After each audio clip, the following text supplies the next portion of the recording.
Hello. Welcome back to the Great Ace Attorney Chronicles. When we last left off, we finally made our way into Saseki's room, and now it's time to look around, see if we can, I don't know, figure out anything. First things first, though. Wow. It's pretty base right there. Hey, where are you going? Bro, you can't just leave. What the fuck? Oh my! What an adorable little cat! Perhaps he's looking after all the books while his master is away. Hmm. I don't know about that. He disappeared into that pile of books as quick as a flash. It was a tricolor Mickey, wasn't it? Do they even have that sort of cat here in Great Britain?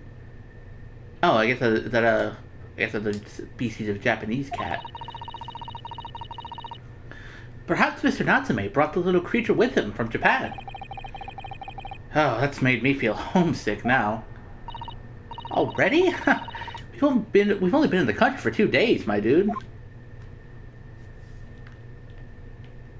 Aw, man, I want to see more of the cat. Oh, look! It's a beckoning cat from home. It's a bit big and bulky, isn't it?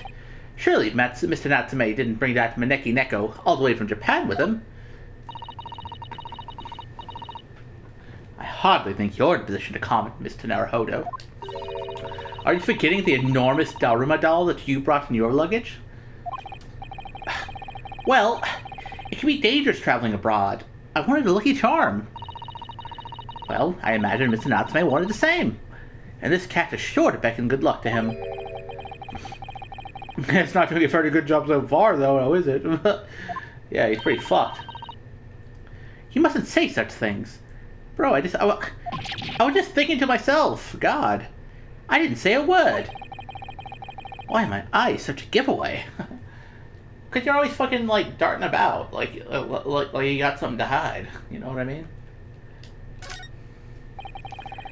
Look at all those chickens stacked up there. They almost reach the ceiling. How is he even going to grab the one, like, if he wants to get the book off the top row, how's he going to grab it, you know? You gonna climb on the books to grab a book? I don't think that works, mister. Also, where's the music? It's weird investigating or doing anything in this game without any kind of background music. They're all works of English literature, and they all smell so musty. Do you have the Scarlet Letter in there? That's a pretty dope English literature. Wait, no, actually, technically it's American literature. Unless you mean English in the sense that's English language, then, you know, that would count. But if you mean English as in specifically coming from England, then I guess not. What about Mary Shelley's Frankenstein? That's a good one.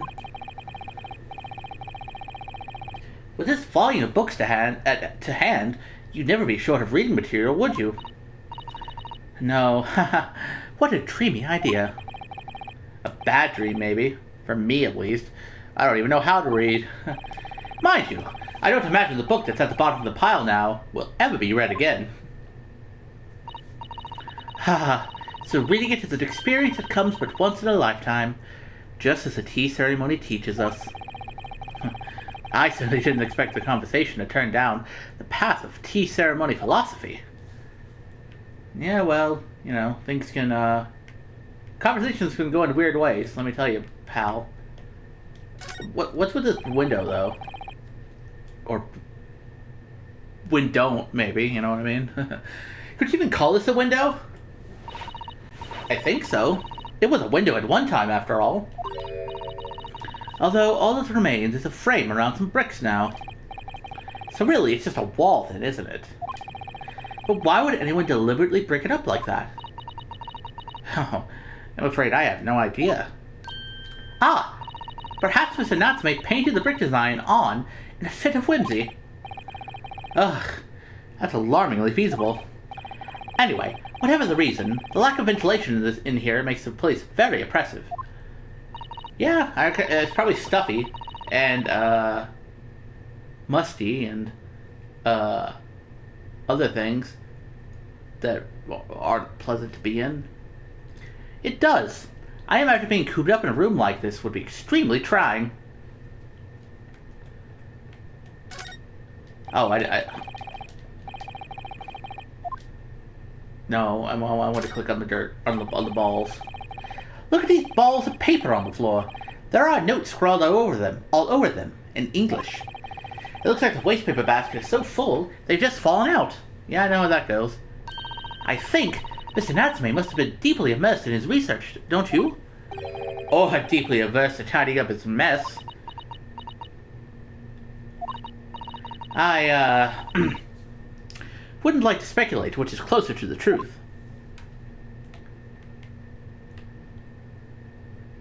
What about this desk? Riddle, Susato. How is a raven like a writing desk? Natsume wrote on both. Wait, no, it's Edgar Allan Poe. Duh. Sorry, I was too busy thinking about Natsume. That desk seems to be wedged into a crevice between the mountains of books on either side. Well, I suppose Mr. Natsume would sit there and read while stroking his cat. Well, he's not stroking something else. But surrounded on all sides with these towering old tomes, surely he dreamt of books every night as well. Yes, he must have done, mustn't he? Oh, what's this? What's this? I can't believe my eyes. It's a card. It's a receipt from a second-hand bookshop. Your Books. Oh, yes, Mr. Natsume's name is on it. Look, and the date of purchase? 2 days ago at 4:45 p.m. That's the day of the incident. That's just a short while before he was embroiled in a terrible attack. He must have been on his way back from buying some old books. The second-hand book receipt has been entered into the court record.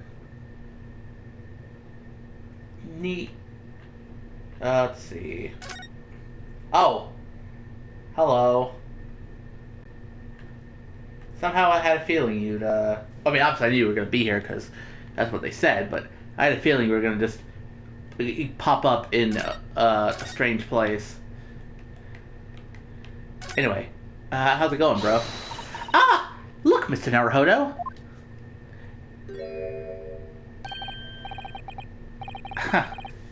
That's like my favorite gag so far in this fucking game. Like, you turn the camera slightly and see Sholmes in a uncharacteristically strange position, or in his case, I guess characteristically strange position because he's a strange boy. Aha! There he is. Where did he appear from? He seems to be engrossed in the pages of an old book. I hope he won't mind if we disturb him. Hello, Mr. Sholmes. Oh, Jesus Christ! He just like fucking instantaneous transmission his way in front of us. No, try to remember that voice. It's been a good couple week or two. You two, a good day. And now, let me see. Where was it that we met? Oh, Mr. Sholmes, we were together on the SS Pura. It's only been like 3 days. I don't see how you could have forgotten. Yes, of course, the Pura. And let me see, what happened on that voyage? It was Kazuma Asogi. He died. Tragically. But he were a great help to us. Eventually. Yes, but of course. The case of Mr. Asogi. It was the one with the snake, wasn't it? No, there wasn't a fucking snake involved, Sholmes. I mean, there was, but it was a red herring. Come on, man. It was a cat, actually, and a girl, and a push, and a die. You know, no snake involved. Oh. Well, you seem to remember something of it, at least. What an honor to be remembered vaguely, but what an honor indeed to be remembered vaguely by the great Herlock Sholmes. This is Mr. Oh, no, my dear madam. Hold your tongue.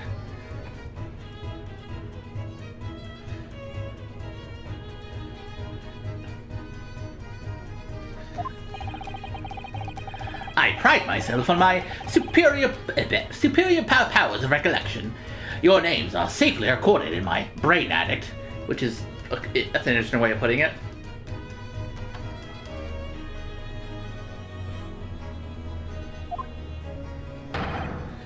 Miss Naruhodo. and Mr. Sasato. No. I mean, you're not... I mean, you remember our names, what they were, but you did not attribute them properly to us.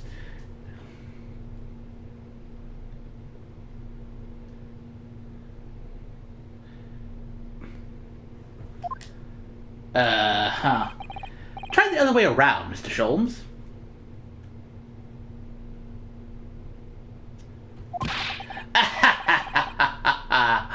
I lose the first round.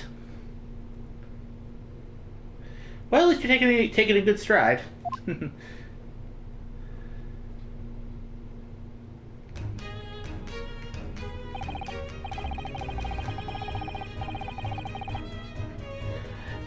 In truth, I'd hoped to invite you both to my Baker Street suite the day we arrived in London.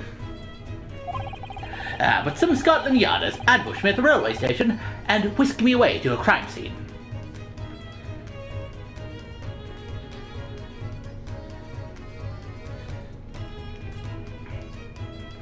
Sorry. It was an entirely trivial case, of course. I solved the matter in no more than 30 minutes. So they apprehended Soseki-san in that short of an amount of time?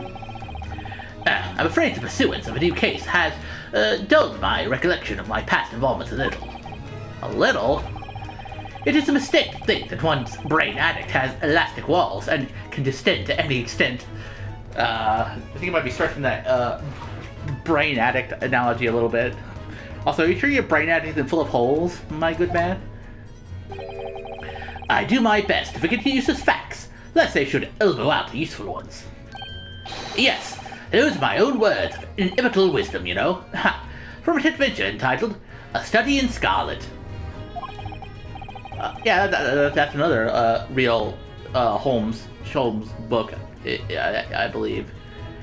Please, there's no need to quote yourself. Bro, if I had people who would quote things to me, I would quote myself all the time. Hell, I might just start doing it anyway. I don't always remember my pearls of wisdom, but fortunately, my associate pins them beautifully. He means Iris, I suppose. Mr. Sholmes, we have some extremely important questions to ask you about the trivial case you just mentioned. Goodness, what an earnest expression. My dear madam, I should only be too pleased. And this murky room is an apt place to discuss the murky case. Yeah, I guess.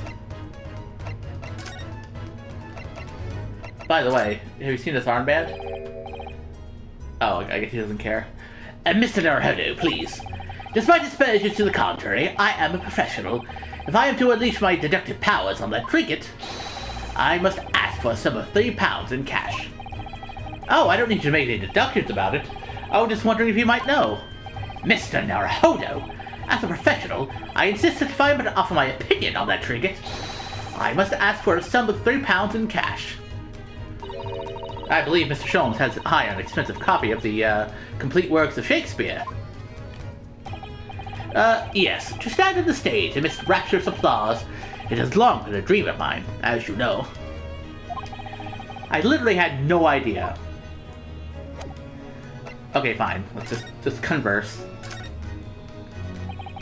We know this to be the lodgings of a Japanese foreign student by the name of Soseki Natsume.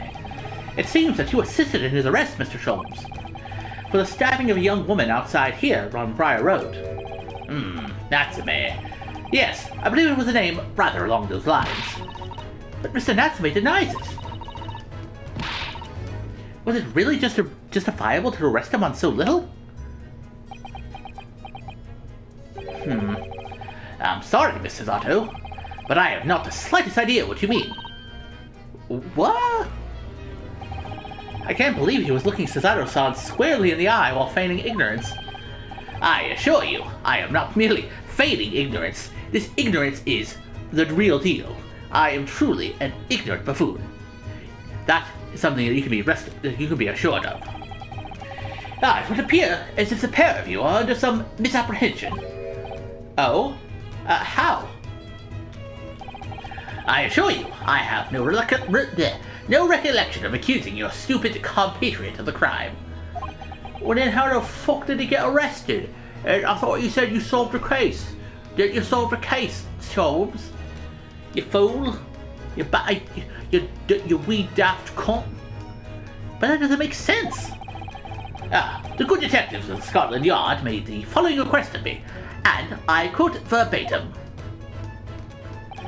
We need you to ascertain the identity and whereabouts of a man seen fleeing the crime scene. Oh, I see. A man seen fleeing. There were a number of books scattered on the pavement at the scene. From the book plates, I was quickly able to determine the bookshop from which they had been purchased. On speaking with the proprietor, I was immediately led to this address. Elementary, wouldn't you say? I believe there is a receipt around here somewhere from the establishment in question. So you don't think Mr. Natsume is the culprit then? That I could not tell you. But it was aggravating my faculties, hence why I returned here. However, this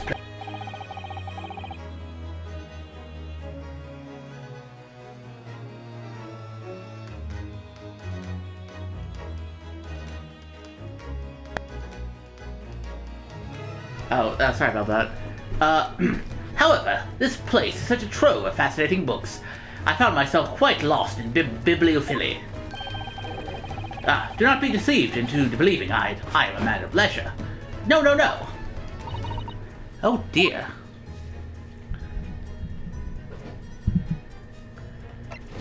Mr. Garadev, huh? Tell me. Have you encountered the landlord of these lodgings? Yes, Mr. Garadev, a retired military man.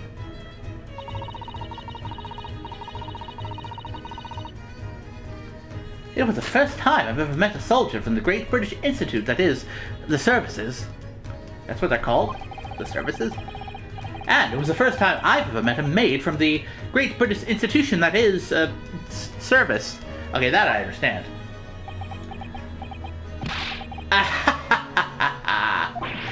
I didn't think it was that funny. I mean, service industry, you know, it's funny.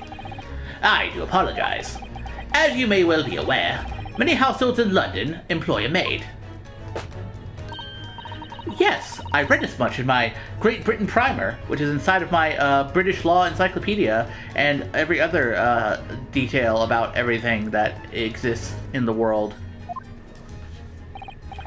And so conversely, whether or not a household employs a maid has come to betoken the social standing of those dwelling where they're in.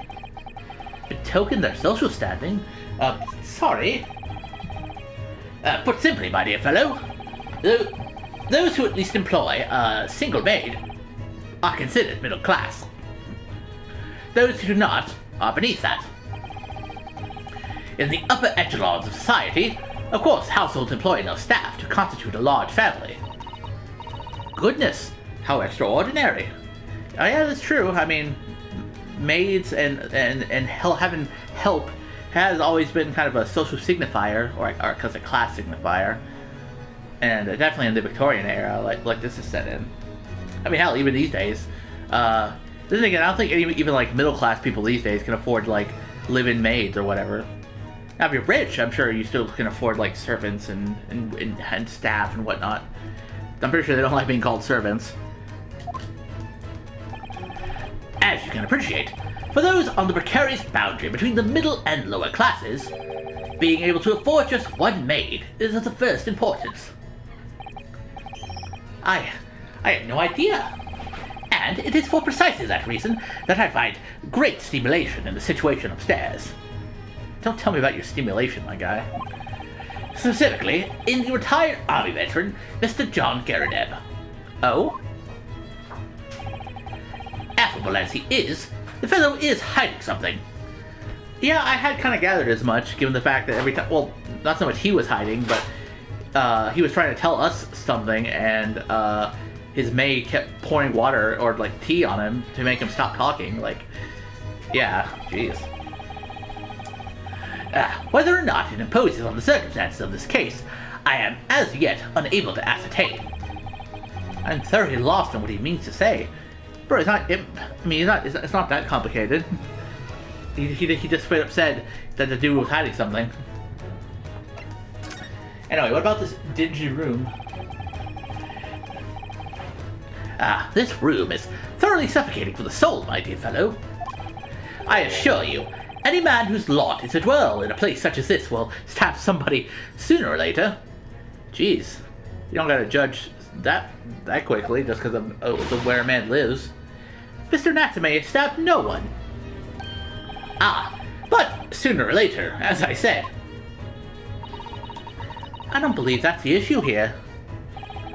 About this dark little room, Mr. Sholmes. Why is there no longer a window? Do you have any idea? No window? Well, I mean, I can clearly see that there is a window of sorts. It's more like brick though, really. But it's been completely blocked with bricks. I see. The answer to that question is quite simple. Window tax. Window, tax? What the fuck is that? Surely, not a tax on windows. Precisely that. Oh my goodness. Until relatively recently, a tax was levied on households in this country by the number of their windows. Those of lesser means, having inherited a sizable and, costly family home perhaps, rapidly closed windows up, while the rich opened windows here, there, and everywhere, in an effort to curry favor with those in power by furnishing them with large sums of tax money. That's weird and also kind of weirdly specific at the same time. Whose idea was that to, like, in the first place, be like, yeah, let's tax people with their windows. Like, you can just tax, like, I don't know, tea or whatever. You had to fucking tax their windows. Oh, shit, sorry. How awful and unjust. Forcing people to live in rooms devoid of light. Yeah, honestly, that's kind of lame and weird. Indeed. Disease was rife as a result. So, some 40 years ago, or thereabouts, the window tax was abolished. Oh, so it's okay, so it's not in place anymore, but I guess the after effects are still present. Also, if this window tax thing is like a real thing, like to happen in real life, I mean, if you might be able to, like, I guess, deduce what year exactly this game is set in. If you know you have the, if you looked up where whenever the window tax was abolished, you can at least get a good estimate of what time period this game is at, what exact year, I mean, the game is set in. So that's interesting. But its legacy remains, as you can see, in squalid lodgings such as these, for example. I suppose Mr. Natsume's stipend for living here in London isn't very generous, perhaps. Man, you would think they would have given him a cheaper place to stay, or you know, a city that was cheaper to live in, if his stipend is really this barren. It would appear so. I've done a little digging, and discovered that these lodgings were offered at an extraordinarily low price. Oh, I see. I mean, if it's a bargain, it's a bargain. You gotta take a bargain. Because the room is so awful, I should think. Apparently, Mr. Natsume only moved in here about 1 week ago. Yes, that's correct. However, I don't believe the low rent is explained by the shabby nature of the accommodation. Oh? Still, matters of little relevance here. A matter not worthy of further attention. Are you sure? I'm curious now. Yeah, it's kind of, you can't just bring something up, like an interesting detail like that, and just be like, oh, actually it doesn't matter. Like, come on, man.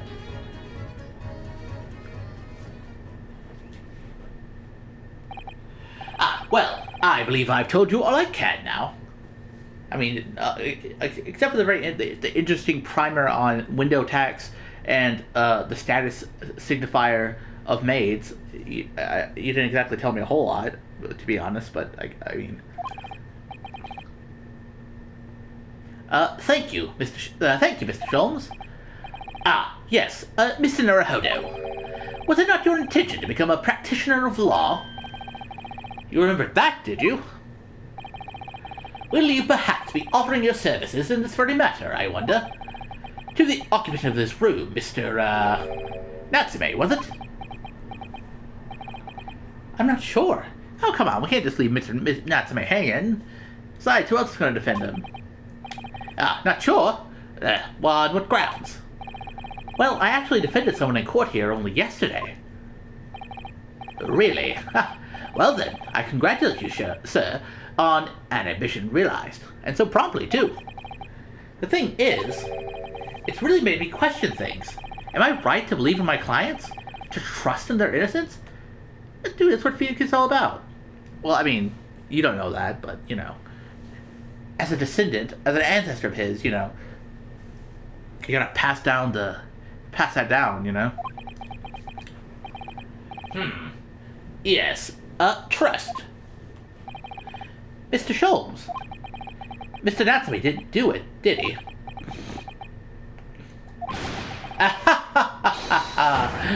My dear fellow, I have the first idea.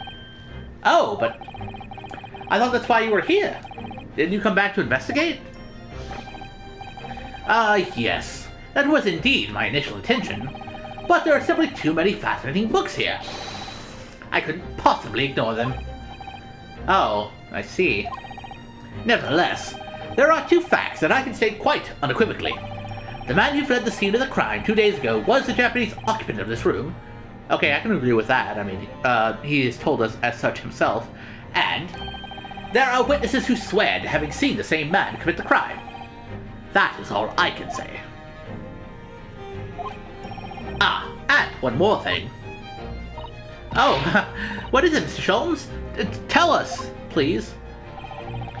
I cannot say with any certainty whether or not it is of relevance to this case, but I am quite sure that the retired army man who owns this property is hiding something. Mr. Garadeb is... Well, yeah, Mr. Sholmes said as much before, actually, didn't he?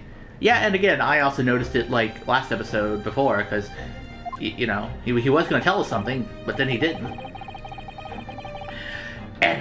Anyway, at present, that is really all that plays on my mind in relation to this case.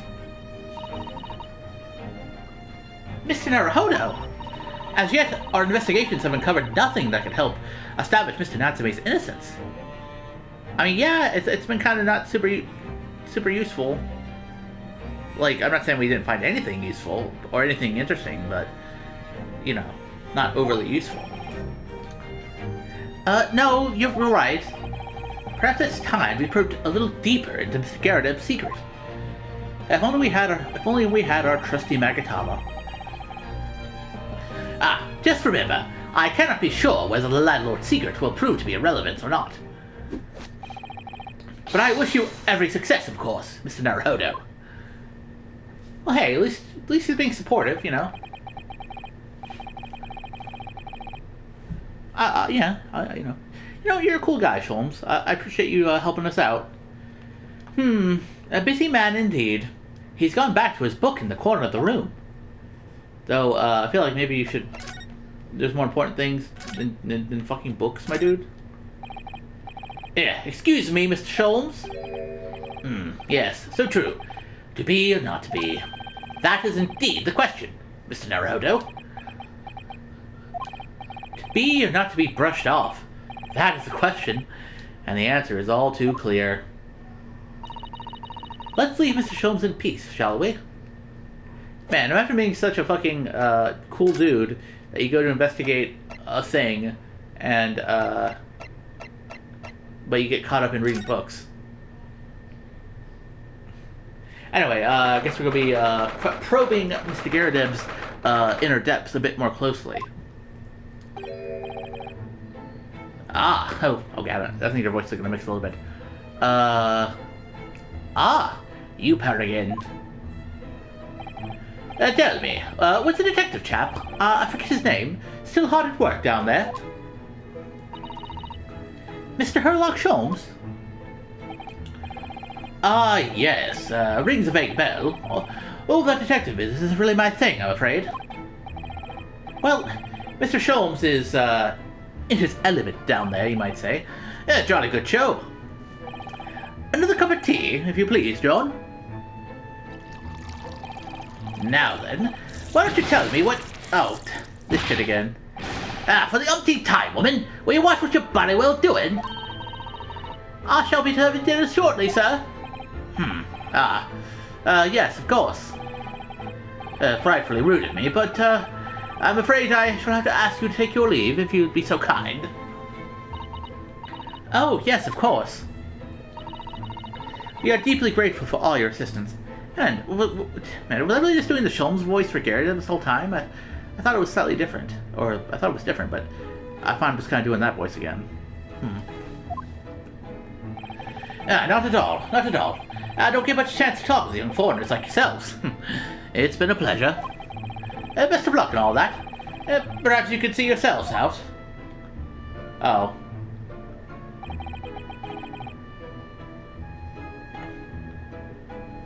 Wait, let me just review that dialogue real quick.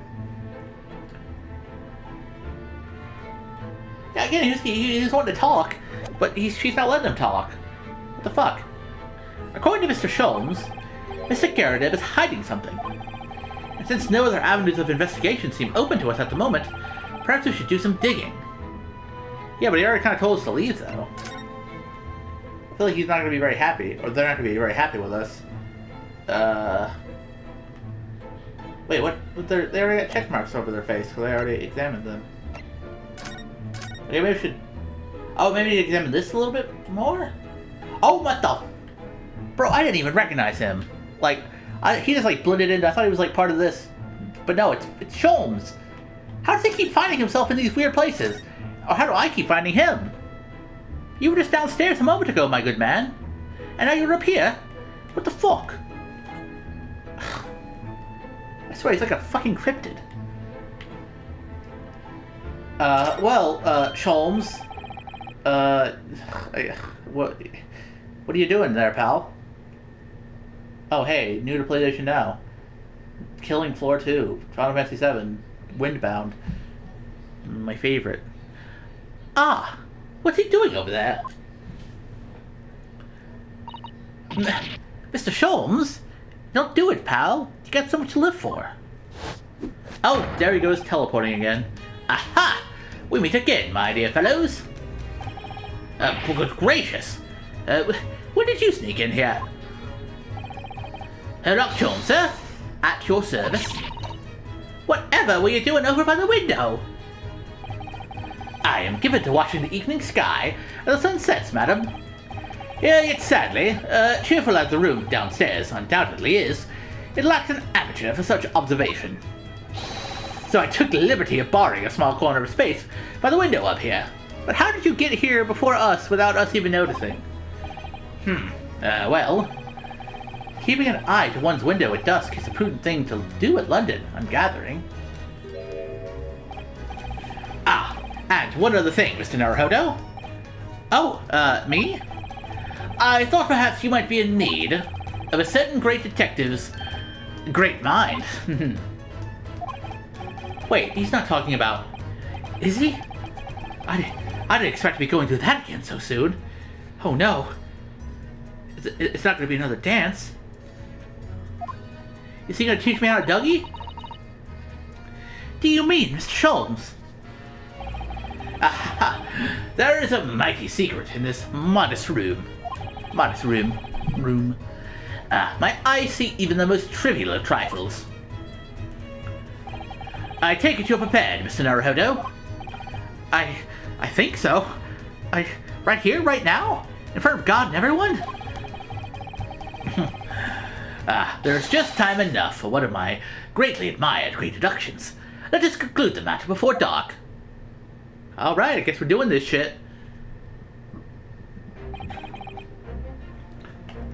Mr. Garradeb, though it would seem you are a military man of considerably distinguished service, your standing as a landlord is most certainly not what one might call first rate. I'm afraid, sir, that it is all too clear to me. There are two conclusions I have been able to draw by careful observation of your living arrangements. I beg your pardon? First, is that even as we speak, you are concealing the presence of a ferocious beast in your care. And the second, is that as a result of the beast's violent rampage, you've lost something very dear to you. What? What the fuck are you going on about, pal? Mr. Naruhodo, look! The old man's broken out in a cold sweat. Oh, is there something to what he said? Unbelievably, it seems Mr. Sholmes' conclusions are both spot on. How? How could you possibly? How could I possibly know? You mean to inquire. The answer could be simpler, sir. For in the dense jungle of logic and reasoning, I am the king of beasts. See, that's kind of corny, but I like it. And I know only too well that wild beasts are not easily tamed. So, shall we begin? Once again, Herlock Sholmes is proud to present his Logic and Reasoning Spectacular. Alright, let's fuck some shit up. You know? Yo, the hype. Nature of the beast. It certainly shouldn't take a great detective to see that a fearsome beast has been on the rampage of late within these four walls. Yeah, I mean, the thing about the shelves being clearly broken, that is a bit strange. Thus we are faced with the question, what form might this beast take? For a man with military breeding, your eyes are uncommonly candid. Your furtive glance, Mr. Gurdeb, leads us directly to the answer. The true nature of the beast that has run rampant here is revealed by that lion statue. Yes. Though an army man, you appear unopposing at best. A fact that has fueled your admiration for the mighty lion, the king of beasts. What is this pimple, I ask you? In the end, your admiration became so great, in fact, that you had a living, breathing specimen shipped from India, which you tried to keep in this very house. What? What? Yet, living with such a wild beast proved more difficult than you had imagined. Bro, is this the fucking, Murders in the Rue Morgue all of a sudden? The chilling traces of a wild rampage are still very much in evidence. Well... Yet, as we look around, the beast in question fails to present itself. Yeah, I mean, the room isn't that large. I don't see where you'd be able to hide a lion. Where could this angry creature disappear to, madam? Me? I pray you do not consider me unchivalrous, but it is plain to me at one glance in your direction. It is. Your dress pocket gives us a handsome clue as to the beast's current whereabouts. From protruding from its hat is a handbill advertising a circus show. Yes, you sought to dispose of this terrifying lion, Mr. Gurdeb, at Batty Circus, a traveling show currently sojourning in a nearby park. I have observed the tents. Isn't that something? You sold the savage lion, sir, to the circus troupe. I most certainly did not. I believe I have made my point. The fearsome beast which ran amok in this room was an Indian lion. And a simple visit to the circus now will reveal the lion prancing jubilantly through a ring of fire. I don't know how I feel about that one, Chief. I thought lions were in Africa. Well, there might be Asian lions. Now, Mr. Gurdeb, it is plainly clear that you still have deep feelings for this formidable beast.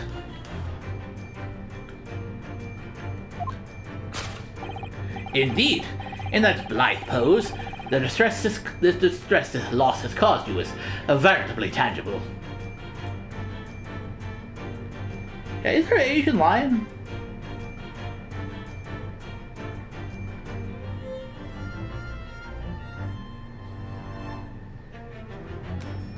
Huh, I guess there are Asian lions. From India, to be exact. Your head weighs heavy on your shoulders. The pain you feel being revealed by that supporting arm. Amid fits of tears, you let your beloved beast go. A strain of losing something so dear to you is clearly visible in your visage. Nonsense, man. I simply... but what we must now ask ourselves is the true cause of this pain. And we need only follow the direction of your gaze to find the answer. Yes, it is this pile of bills that has given rise to the pain you suffer. Every envelope contains another demand for payment. 4 cartloads of meat, potatoes, wheat, and tea. Indeed, feeding your beloved has had a devastating impact on the financial circumstances of your household. And so you had no choice but to let it go. Well, yes, well,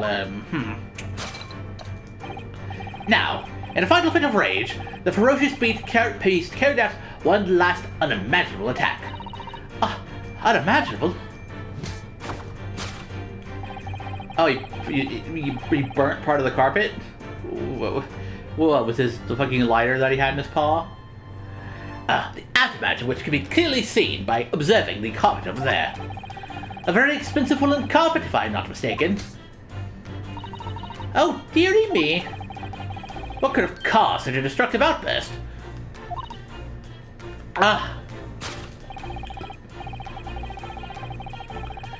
This time, madam, I'm afraid this is you who has inadvertently revealed the truth to me. Your wandering eye settled upon the answer very neatly indeed. Yes, to explain the dire state of the carpet, we need only look at the Tower of Cakes. There is no creature more dangerous on this earth than a beast with an unsatiated appetite. Was it or was it not once said by a certain noblewoman? If they have no bread, let them eat cake. Yeah, that was Marie Antoinette. Food is at the heart of all tragedy, in fact. Whatever do you mean? Having tired of the taste of cake, the beast began to stalk its next prey. I'm sure I need not spell out the nature of this final act of destruction carried out by the beast. There is only one logical conclusion. Worked into a frenzy by hunger, the lion attacked and ate the carpet. The teeth marks in the carpet are a perfect match for those of a lion I once saw in India. What? A lion ate carpet? What? Thus concludes Sherlock Sholmes' great deduction of this beastly puzzle. Okay, I'm pretty sure like none of that was true. Yeah, that's my face exactly, dude.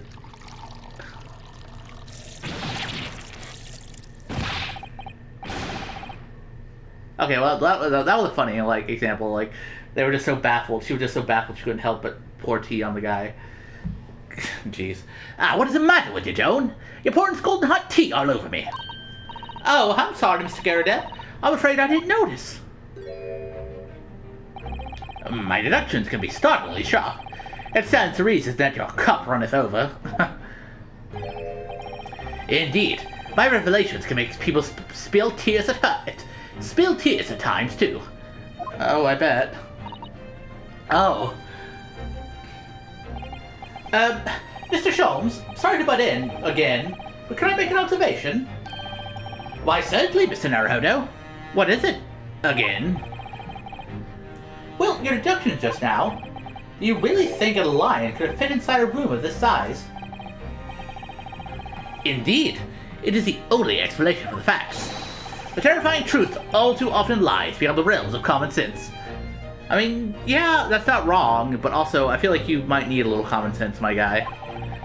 But wouldn't it be an idea to consider what lies inside the realms of common sense as well?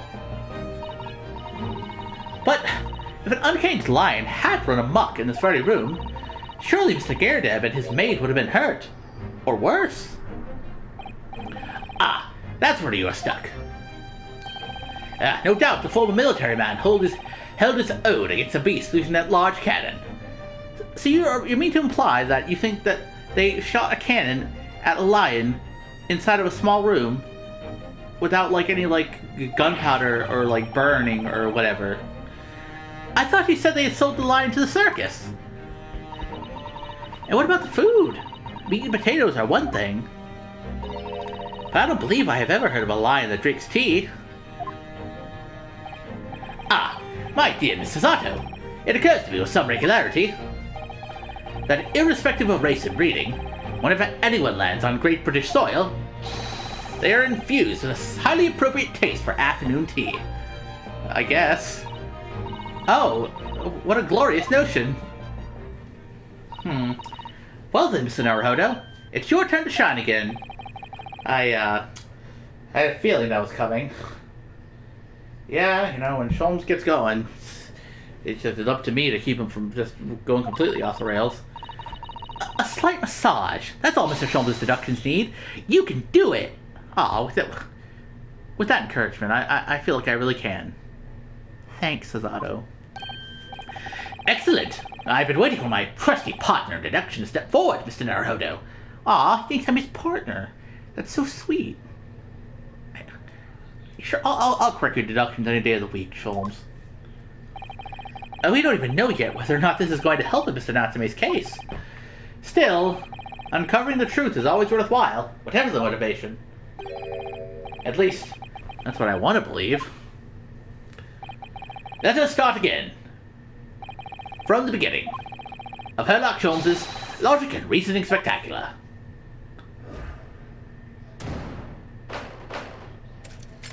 Hold it, Mr. Sholmes. You're being stupid.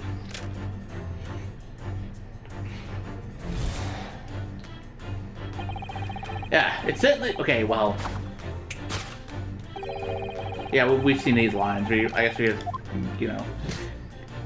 We can hurry over to when the actual, correction takes place. Ah, for men with military breeding, your eyes are uncommonly candid. Your furtive glance, Mr. Gerdeb, leads us directly to the answer.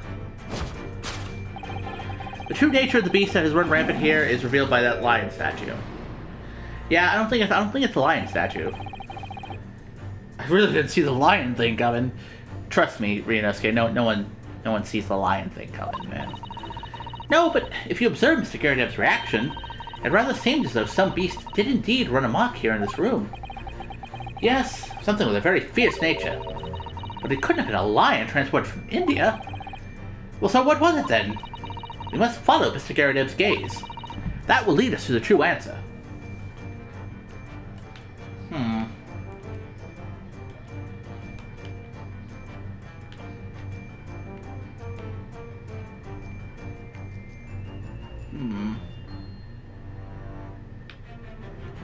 Well, you know what? In order to, to keep this from running too long, I think this would be a good place to stop for right now. I guess we sort of begun the dance introduction, but we didn't really start to get the correction part. So, we can sort of try and fix his wayward mind in the next episode. Now, I'm curious what beast that could be, because that made it sound like there was some kind of beast. Was it this mortar shell? Was that a beast? Was it your face, Mr. Gerdeb? Is a beast inside you all along?